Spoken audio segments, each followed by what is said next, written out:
Jeroen Otter, hoe is het met je? Met mijzelf.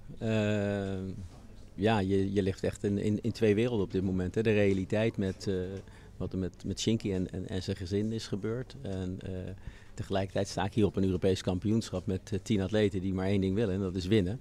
En het publiek zo goed mogelijk entertainen. En iedereen met een topgevoel naar huis sturen op zaterdag en zondag. Hoe is het bij de andere shorttrackers binnengekomen? Ja, heel zwaar. Op het moment dat dat gisteren gemeld werd, dan... Je hoort wel eens over grafstemmingen. Nou, komt niet vaak in zo'n situatie, maar dit was er echt daadwerkelijk één dat iedereen echt zo eerst verbaasd en dan zie je al die koppen naar beneden gaan en ja, dan heb je de tranen en al. En nu het nieuws weer wat doorcijpelt over een goede nacht, is er dan iets meer van een positiever gevoel? Ja, dan denk ik dat wij wat dat betreft wel het geloof altijd in Shinky hebben die daar ook altijd zo positief in kan staan. Hè? Van oké, ik zie wel wat er morgen gebeurt en ik ben een survivor en dat is die ook en ik herstel goed. En de wereld is nog niet van me af en de shorttrack wereld ook niet. Ik heb echt het gevoel dat hij daar zo ligt.